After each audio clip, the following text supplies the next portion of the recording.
Ai, ai. Boa noite, meus irmãos, a graça e a paz. Amém? Quem diz amém para isso tem que entender o que é que está dizendo, viu? Lá na igreja, eu sempre começo com graça e paz. E o povo diz fraco, né? Que a gente não entende muitas vezes o privilégio que é termos a graça de Jesus e a paz de Jesus. Boa noite, meus irmãos, a graça e a paz.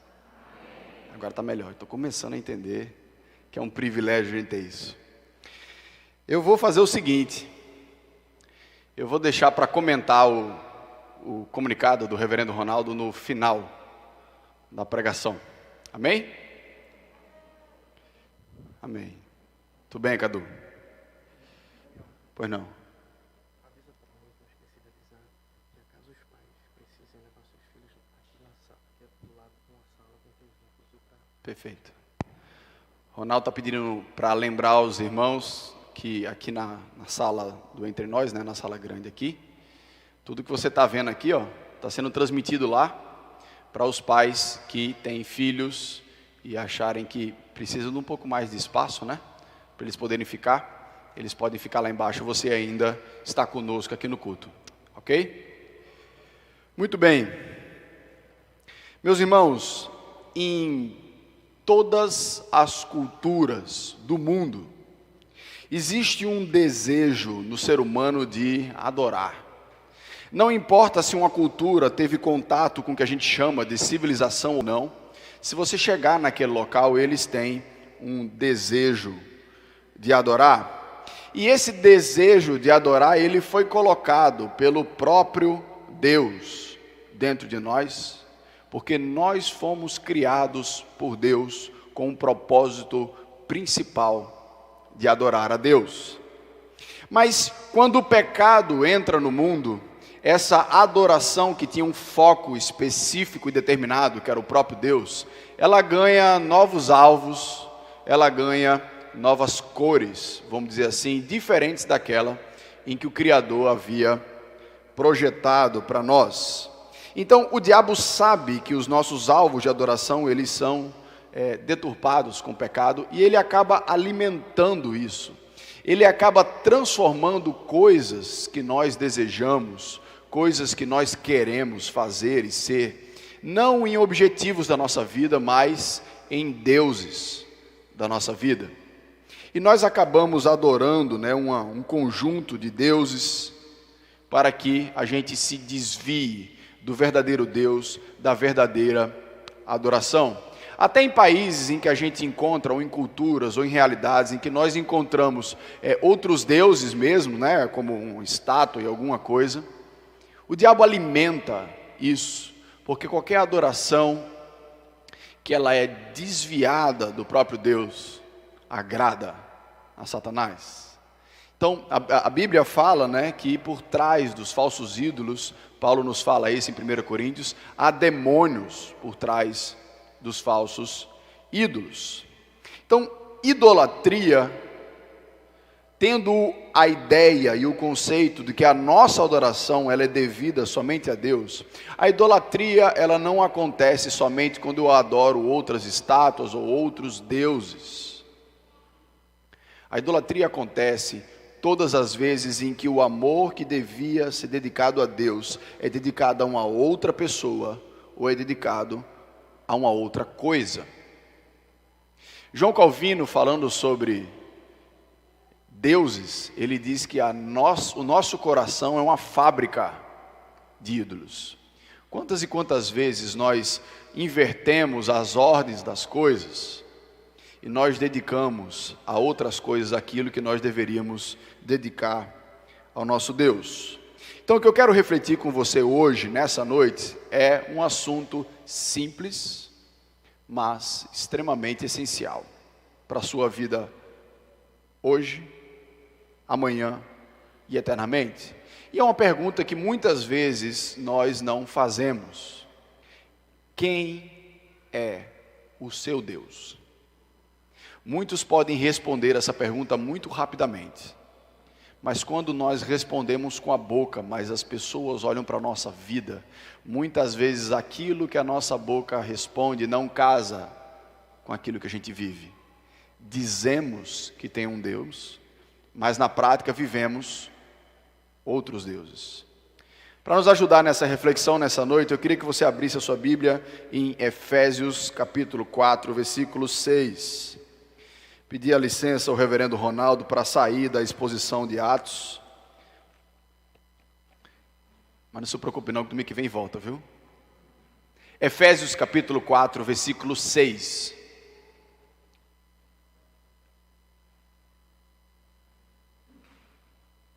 Efésios capítulo 4, versículo 6, diz o seguinte: um só Deus e Pai de todos, o qual é sobre todos, age por meio de todos e está em todos. Vamos orar?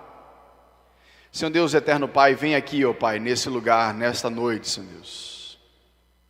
Vem com teu Santo Espírito, ó Pai, verdadeiramente sobre o nosso coração, sobre a nossa mente, sobre o que somos e principalmente sobre o que queremos ser. Fala conosco, ó Pai, nessa noite. Transforma palavras em verdades que encontrem lugares profundos, ó Pai, no nosso coração.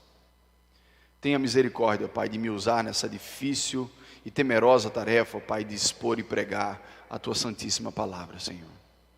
Que nós possamos estar com os ouvidos atentos, para que aquilo que a gente ouça, ó Pai, desça para o coração e vá para as nossas mãos, ó Pai. É assim que nós choramos, em nome do Teu Filho amado Jesus. Amém. Eu queria que você pegasse o texto. Eu vou me focar hoje no versículo 6, mas eu quero que você leia comigo toda a parte do texto, para que eu possa situar você um pouco no que Paulo está falando aqui na carta dos Efésios. Vamos ler a partir do versículo 1. Rogo-vos, pois eu, o prisioneiro do Senhor, que andeis de modo digno da vocação a que foste chamados, com toda a humildade e mansidão, com longanimidade, suportando-vos uns aos outros em amor, esforçando-vos diligentemente por preservar a unidade do Espírito no vínculo da paz. Há somente um corpo e um Espírito, como também foste chamados, uma só esperança da vossa vocação. Há um só Senhor, uma só fé, um só batismo, um só Deus e Pai de todos, o qual é sobre todos, age por meio de todos e está em todos. Paulo, do capítulo 1 ao capítulo 3 de Efésios, ele vai dar a essência, a base da nossa fé. Falando sobre Cristo, falando sobre a graça, falando sobre como acontece o processo pelo qual a gente vem a conhecer a Jesus Cristo e ter a salvação eterna.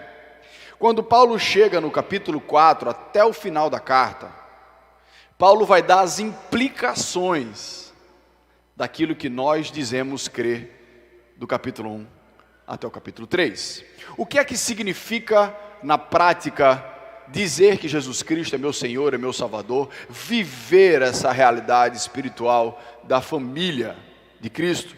E é por isso que ele fala que a gente deve viver de maneira digna em relação à vocação que nos foi feita no dia em que nós fomos chamados em Cristo Jesus. E Paulo começa a trabalhar essa perspectiva da unidade do povo de Deus, unidade da família de Deus. E ele vai apresentar os motivos porque nós devemos batalhar pela unidade do povo de Deus.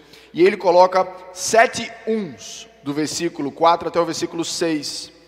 Um corpo, um Espírito, uma só esperança, um só Senhor, uma só fé, um só batismo, um só Deus. Então Paulo aqui ele trabalha as motivações que nós temos para sermos um povo só. E é interessante que desse capítulo, do versículo 4 ao versículo 6, nós temos aqui uma divisão em que nós podemos encontrar uma característica muito difícil, vamos dizer assim, para a gente compreender de Deus. Porque no versículo 4 ele fala sobre a unidade no Espírito, no versículo 5 ele fala sobre a unidade do nosso Senhor, que está se referindo a Jesus, e no versículo 6 ele fala da nossa unidade em Deus o Pai.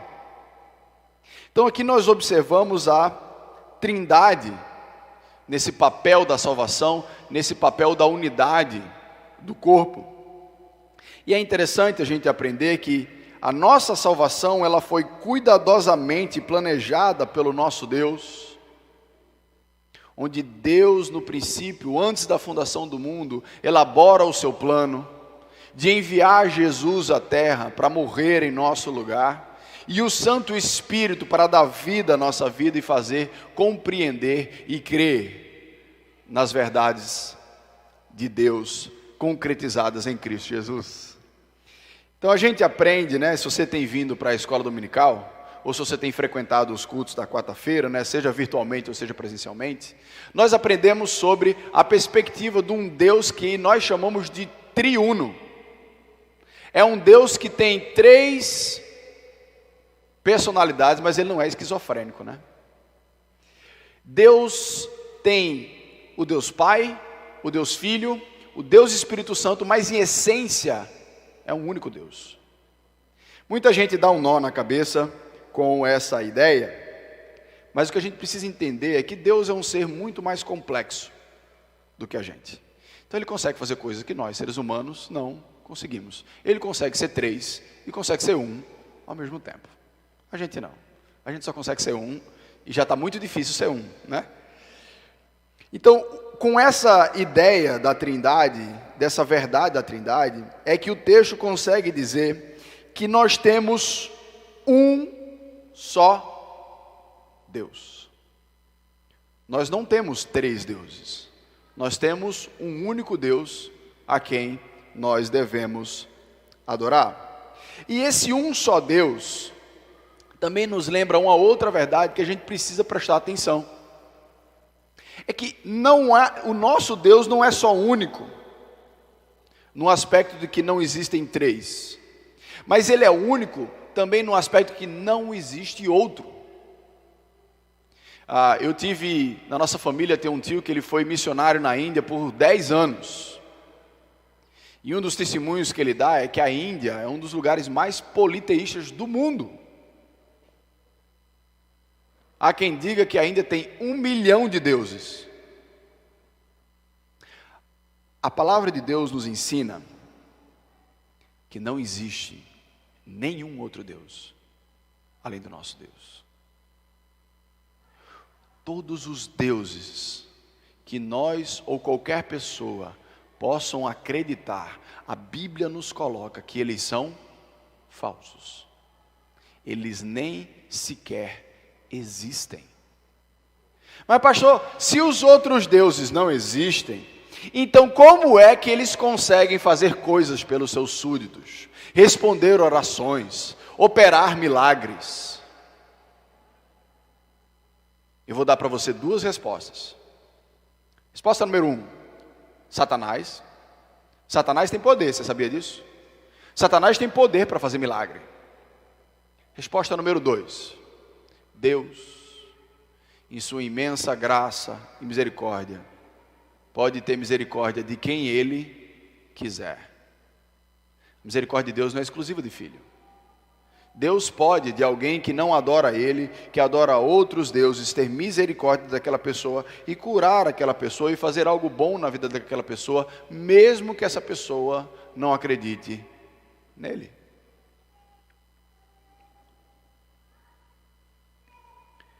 Agora entenda uma coisa, Satanás tem nos empurrado para uma situação de respeito, em que o respeito pelo outro se tornou um sinônimo de negação da verdade. Nós temos uma mensagem em que ela é a verdade. Jesus disse: eu sou o caminho, a verdade e a vida. Não se trata de uma superioridade espiritual ou de uma superioridade intelectual em que a nossa religião e o nosso Deus está acima de todo mundo. Significa do que realmente é.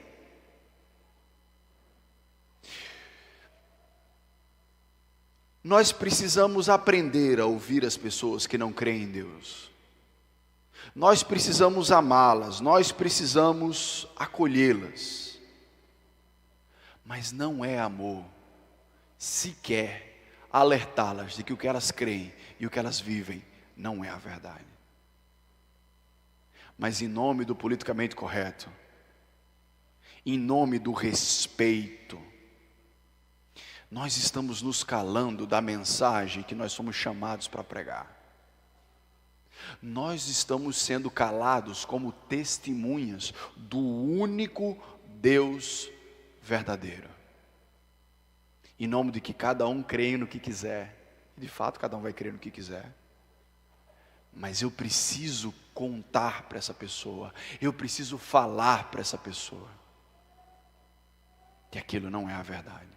Se ela vai acreditar, se ela não vai acreditar, já não é mais responsabilidade sua. Porque a responsabilidade de convencer do pecado, de ensinar das verdades espirituais, não é minha e sua. É do Espírito Santo de Deus. O sucesso do nosso anúncio não é tido se a pessoa aceita Cristo ou não. Porque isso pertence a Cristo. Jesus pertence à economia do Espírito Santo.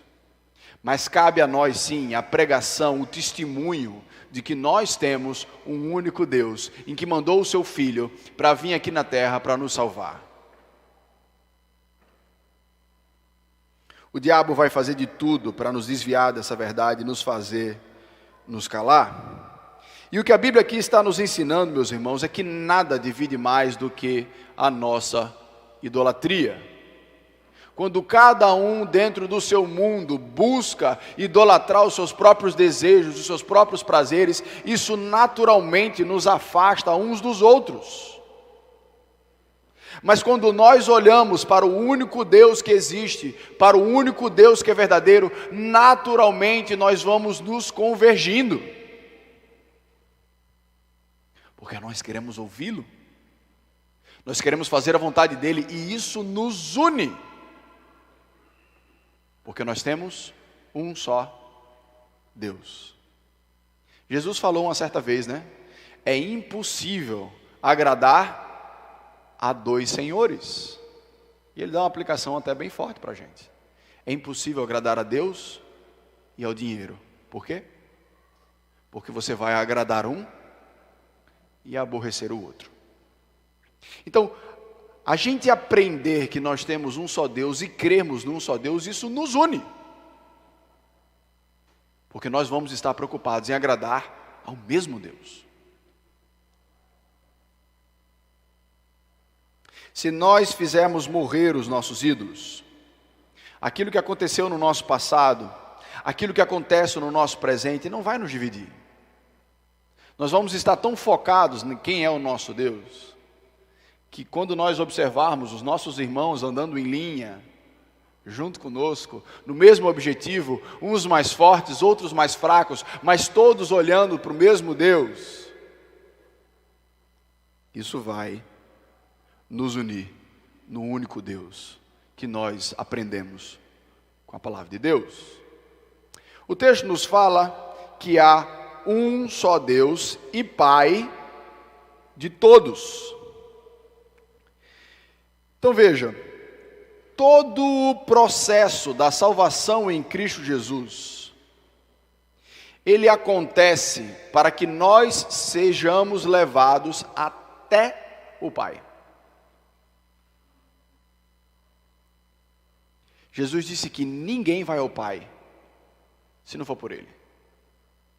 Mas qual é o objetivo de qualquer caminhada cristã?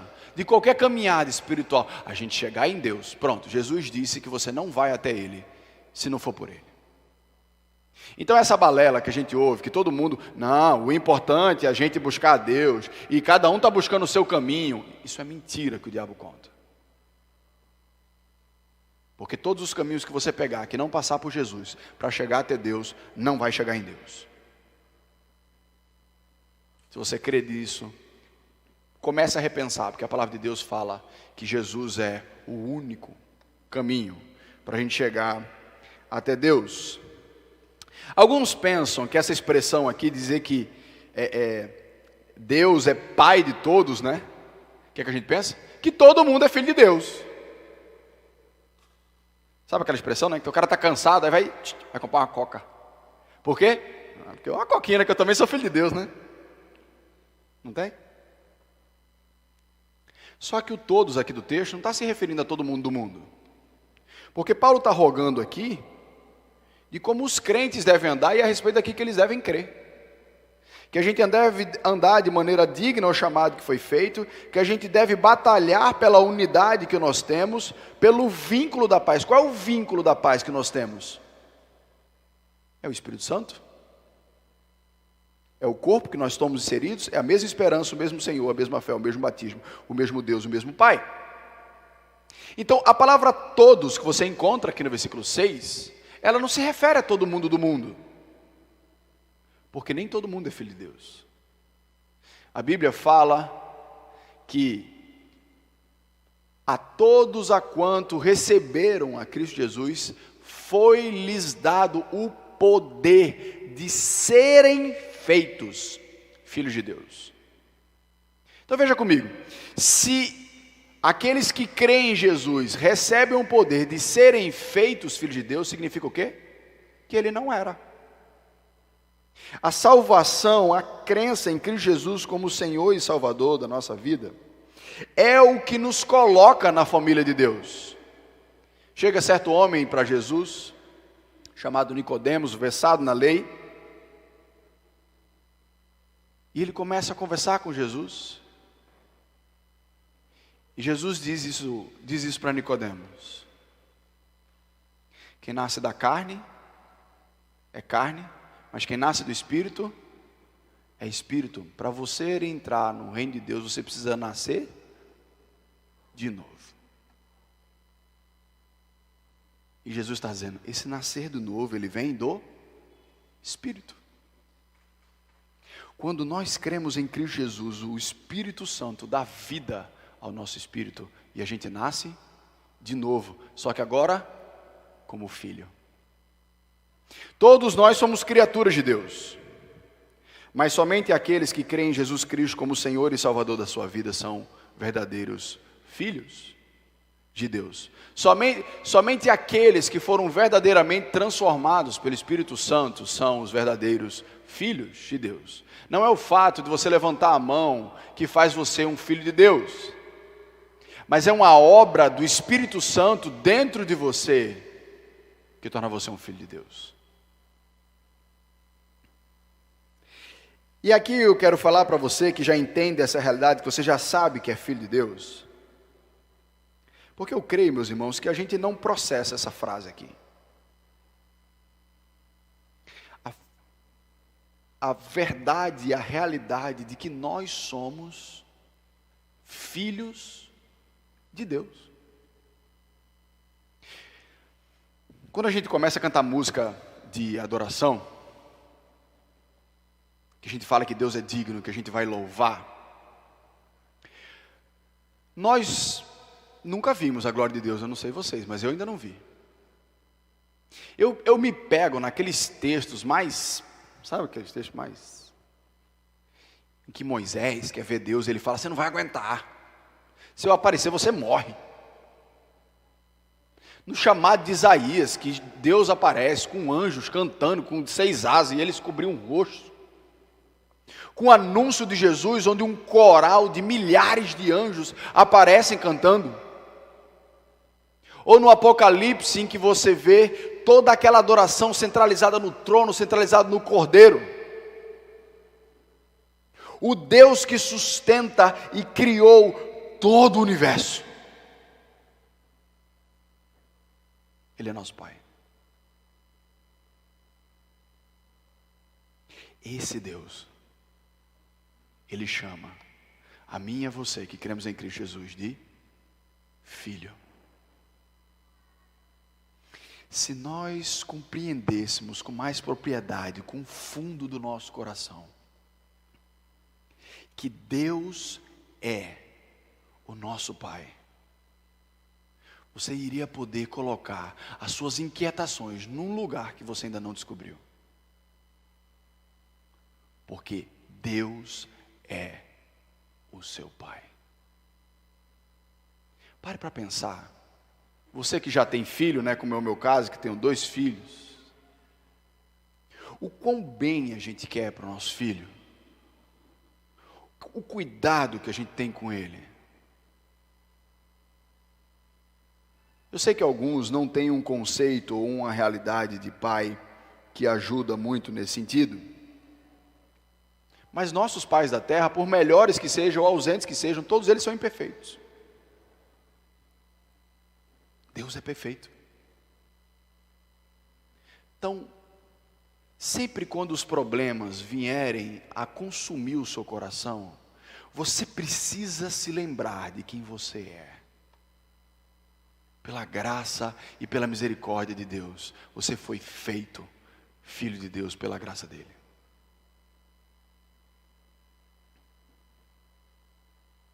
É que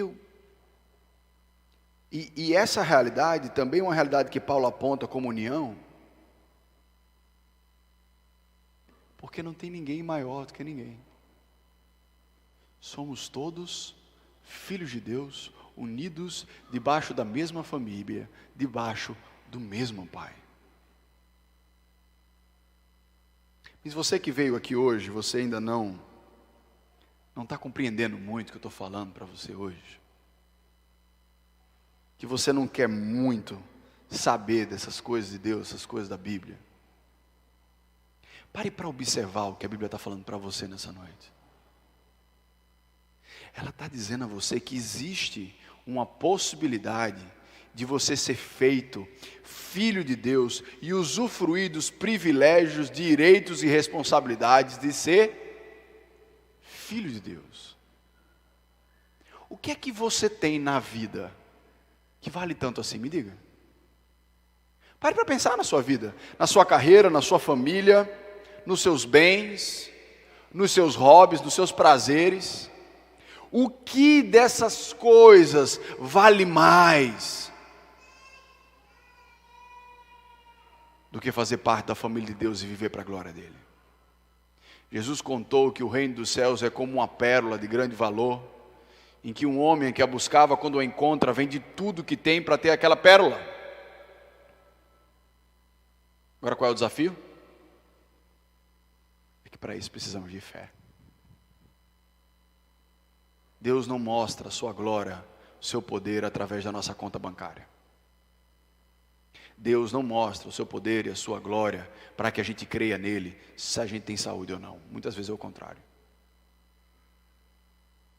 Para nós crermos em Cristo Jesus como Senhor e Salvador, nós precisamos de arrependimento e fé, e aí sim fazer parte da família de Deus, debaixo de um único Pai. E sabe uma das coisas que me encantam? Que fala aqui no versículo 4, né, que nós temos uma só esperança. É que Deus, em seu amor e no seu plano, Ele já garantiu o destino do filho dele. Né? O sonho do pai não é garantir o futuro do filho, né? Deus já garantiu o nosso futuro. Um dia, Deus vai restaurar esse mundo. Deus vai restaurar todas as coisas para que os filhos dele vivam sem o pecado. Todos juntos.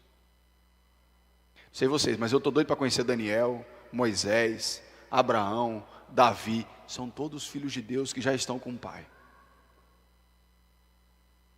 que está aguardando o resto da família dele para ficarmos todos juntos.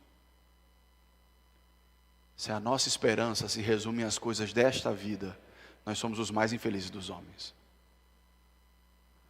Não podemos deixar com que o momento de não perseguição religiosa nos acomode. Precisamos querer, anelar, visualizar, usar a nossa imaginação a favor daquilo que nós cremos e lemos na palavra de Deus. Temos um Deus que nos auxilia no presente, que garante o nosso futuro e que nos une. E a outra coisa que o texto aqui nos revela é que esse um só Deus e Pai de todos aqueles que creem, o qual é sobre todos. Deus simplesmente, Ele não é simplesmente, como se fosse pouco dizer aquilo que Deus é. Mas Deus também, Ele está em nosso meio, Ele age em nosso meio. Eu sei que muitas vezes a gente não consegue perceber essa realidade de Deus que está acima de tudo. Mas nós estamos num momento em que essa nossa fé, ela está sendo desafiada. Em que aspecto? Deus está acima de tudo, inclusive da pandemia. Inclusive do governo. Não existe nada nesse mundo que esteja acima do nosso Deus. Não existe nada nesse mundo que pegue Deus de surpresa, que Ele não saiba o que fazer. A história pertence a Deus. Deus tem me levado a estudar o livro de Isaías. E é muito interessante você estudar o livro de Isaías, porque o livro de Isaías contém promessas de séculos na frente. Isaías prevê a queda de Jerusalém, Isaías prevê a vinda do Messias, como o Messias morreria. São profecias com 200, 700 anos de antecedência. Você já imaginou algo que a gente venha profetizar no nome de Deus hoje e que vai se concretizar em 2720?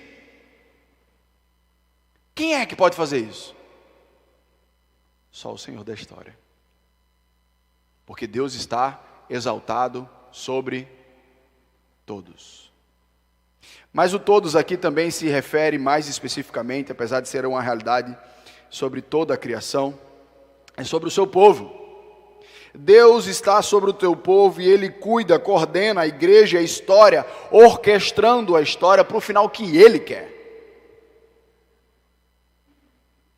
Vemos o cristianismo perseguido aqui ou ali, mas em lugares que a gente acha, às vezes, que ele já morreu, Deus faz ressuscitar. Pense no povinho que já sofreu atentado ao longo da história para morrer, chama-se cristão. Mas Deus sustenta, levanta e ressuscita quantas vezes Ele quiser, porque Ele é o mantenedor do seu povo. Ele quem guia o seu povo por um final glorioso, em que vai glorificar a Ele através da gente. E aqui ele fala uma coisa que muitas vezes nós estamos perdendo, porque muitas vezes quando a gente lê a Bíblia, a gente, vou fazer uma devocional hoje, blá, blá, blá, blá, blá, blá, blá, blá, blá, blá, e faça desapercebido. A Bíblia fala que Deus age por meio de todos. Qual é o todos do texto? Eu e você. Deus podia não usar ninguém. Ele precisa de mim e de você? Para nada. Deus não precisa de mim e de você para nada. Mas Ele quer fazer através de nós. Você está entendendo o que é isso? Deus diz assim, olha, eu estou com poder aqui, e eu vou fazer uma obra grande na vida de fulano, mas eu vou usar cicrano.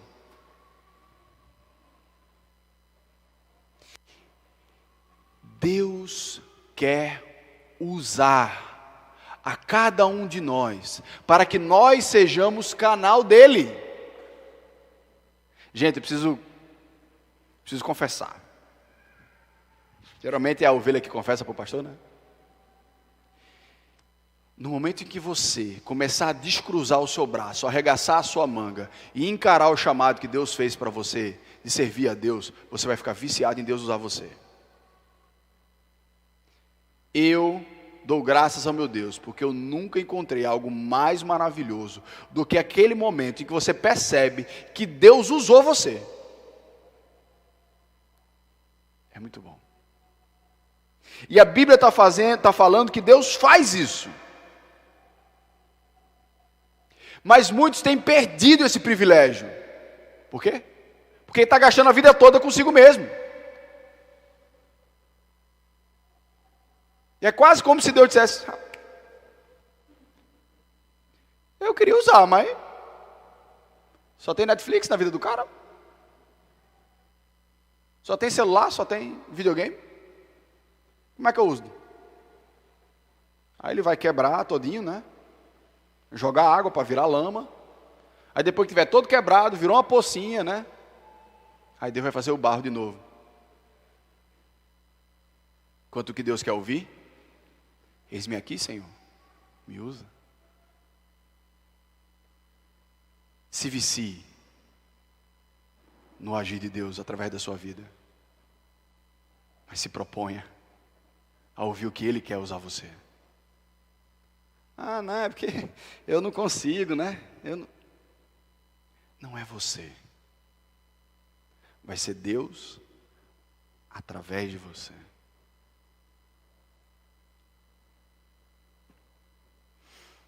Por fim, um só Deus, Pai de todos nós, o qual é sobre todos, age por meio de todos e está em todos. A gente tem um vício, né? De linguagem. Não, dia domingo é o dia do Senhor, é o dia de ir para a casa de Deus. Aqui não é a casa de Deus. Porque lá em 2 Coríntios capítulo 4, versículo 7, diz que Deus nos escolheu para morar. O nosso corpo é templo do Espírito Santo. Onde é que está a casa de Deus? Está dentro da tua casa. Deus escolheu morar dentro de nós. Você precisa lembrar disso. O Espírito Santo mora dentro de você. De todos os crentes. De todos aqueles que têm a Jesus como Senhor e Salvador na sua vida. Meus irmãos, se a nossa adoração está fincada em Deus, se nós amamos o nosso Pai, se nós queremos ser usados pelo nosso Pai, se nós somos habitados pelo nosso Pai, nós devemos viver uma vida de acordo com isso.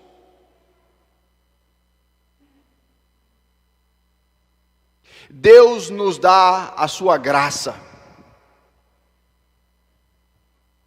mas Deus nos pede santidade.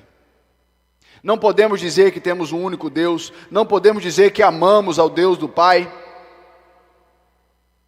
não podemos dizer que Deus age através de nós, que Deus habita em nós, se nós nos entregamos à moralidade, se nós nos entregamos à fofoca, se nós não nos dedicamos a viver de maneira honesta. Não casa. E mostramos, quando nós nos dedicamos a essas coisas que desagradam a Deus, que na verdade temos outros deuses, que na verdade nós não amamos tanto assim o nosso Pai, e que na verdade não faz muita diferença se Deus vai nos usar ou não. Nós temos, meus irmãos, todas as ferramentas para batalhar pela unidade, apesar das nossas diferenças e pecados. Mas que Deus possa fazer você olhar para o seu irmão como uma extensão sua. Nós não estamos num condomínio, né? Você entra no elevador, aí sai. Quem é esse daí? É do 302. Nós estamos numa família, adorando o mesmo Deus. A pessoa que senta ao seu lado possivelmente é seu irmão. A Bíblia nos chama não para criar uma unidade, mas para preservar. Porque todo o trabalho prévio e necessário Deus fez. A gente só tem o poder de manter ou quebrar. Mas Ele já criou. Por que eu estou trazendo essa mensagem aos irmãos hoje, além dos motivos que o Espírito Santo colocou no seu coração durante essa pregação? Porque essa ideia da plantação da igreja e a maneira como ela tem sido tratada, para mim, deixa muito claro quem é o Deus único. No final do ano passado, eu fiquei sabendo que o ano de 2020 seria meu último ano em Fernando de Noronha. Seria o ano da transição. E a gente passou o ano todo, né? Orando e pensando. E aí veio a pandemia, a gente orava mais, pensava mais, né? Mas em todo momento Deus foi concedendo paz. Até que Deus usou a vida do meu irmão Serginho, e Deus colocou no coração dele a ideia de plantar uma igreja. E ele chegou para mim e fez: Dani, eu não consigo tirar isso do coração. Vamos orar por isso. E eu entendi a seriedade do que ele estava falando. E eu disse: vamos orar de verdade. E nós começamos a orar de propósito por isso. Deus começou a me preparar através de leituras. E o ano foi andando, fui conversando com uma pessoa, fui conversando com outra, a coisa foi começando a montar. E quando eu vim em setembro, na minha última viagem, Deus assinou no meu coração, dizendo assim: pare de me perguntar o que é que você vai fazer o ano que vem. Agora venha me perguntar como você vai fazer. E Deus marcou que era isso que Ele queria para mim no ano que vem. Pouco tempo depois, eu falei com o reverendo Ronaldo e ele pediu para conversar comigo. E a gente conversou. E ele me propôs o inimaginável. Não é só Daniel vai plantar uma igreja e Casa Caiada vai dar um apoio. Disse: Daniel, eu acho que só está juntando uma coisa com a outra, que eu já queria plantar e você quer plantar também. E aí eu descubro que Deus estava colocando no coração do reverendo Ronaldo também. E ele me propôs uma coisa que em nenhuma circunstância eu imaginei. Poder voltar para a Casa Caiada. É óbvio que eu não vou ser pastor auxiliar de Casa Caiada como Rodrigo, que está aqui em tempo integral. Meu foco vai ser a plantação. Mas saber que eu vou poder contar com essa família aqui, da qual eu desfruto desde meus 10 anos de idade, para mim é uma força gigantesca. Eu não quero que você enxergue que Daniel está plantando igreja. Isso é errado. Que Ronaldo está plantando igreja, que quem tiver no grupo está plantando igreja, que isso está errado. Deus está plantando uma nova igreja através da gente. E não vai ser uma só, não. O que é que eu quero chamar você nessa noite? O que você pode começar a fazer agora por essa nova proposta são duas coisas. Número 1, ore. Mas não é orar de respeito, não. Sabe como é orar de respeito? Orar é assim, ó: Senhor Deus, ajuda lá aquele negócio da plantação, viu? E me ajuda a comprar aquele celular, porque eu estou querendo muito, porque aquele celular tem uma configuração boa. Não. Ore de verdade. E ore em dois sentidos: para que Deus nos auxilie, para que Deus nos dê sabedoria. E a outra coisa que eu quero que você ore: Senhor Deus, como é que o Senhor quer me usar na tua obra? Seja em Casa Caiada, seja fora, seja em qualquer lugar. Pergunte a Deus como Deus quer lhe usar. Eu aprendi no seminário que quando a gente ora, que o negócio começa a complicar, viu? Porque quando a gente começa a falar com Deus, a gente começa a pedir a Deus as coisas, Deus fala. Cantamos, né? Eu não sei quem cantou, porque está todo mundo de máscara, né? Eis-me aqui. Como é que continua? Eu, livre? Amém. Eu livre estou ao teu dispor, para onde tu quiseres me enviar. Olhe. A gente não vai poder saber se você cantou, mas o Espírito Santo sabe. Que você faça dessa música uma oração verdadeira para você. Porque entenda uma coisa, gente, sobre missões, sobre evangelização, não é a opção da igreja. É a missão da igreja. Se nós não temos investido em evangelização, seja numa plantação, seja no interior, seja no índio, seja no vem jogar, no nosso prédio, na nossa família, com os nossos amigos, a gente está fora da missão. Do único Deus que nós temos. Eu sou muito, mas muito grato a Deus por ver a movimentação dele. Deus me dá esse privilégio de ser pastor, de sentar num camarote, pegar uma pipoquinha, dizer que incrível isso que Deus está fazendo.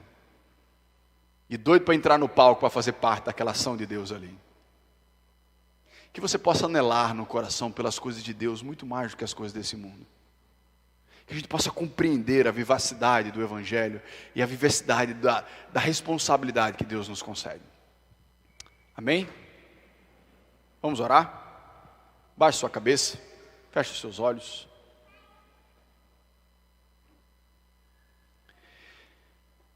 Senhor Deus eterno Pai, eu quero te agradecer, ó Pai, por esse privilégio que o Senhor nos concede, Senhor Deus, de estarmos juntos, Senhor Deus, te adorando nessa noite. Te agradeço, ó Pai, pela tua palavra, ó Pai, que não nos deixa acomodar aquilo que não te agrada, Senhor Deus, mas que nos impulsiona, Senhor Deus, que nos visiona daquilo que tu queres, Senhor. Que cada irmão aqui, ó Pai, leve muito a sério o chamado que o Senhor tem feito. Que possa levar essa oração, ó Pai, de verdade, para o seu dia a dia, para a sua semana, de questionamento da tua vontade, de questionamento do que tu queres, da onde tu queres nos usar, Senhor Deus. Porque nós não podemos dizer que nós nascemos para te adorar se nós cruzamos os braços. Que a nossa vida, de fato, seja uma adoração verdadeira, ó Pai, na tua presença. Somos falhos, Senhor Deus. Somos pecadores, Senhor. Eu também sou.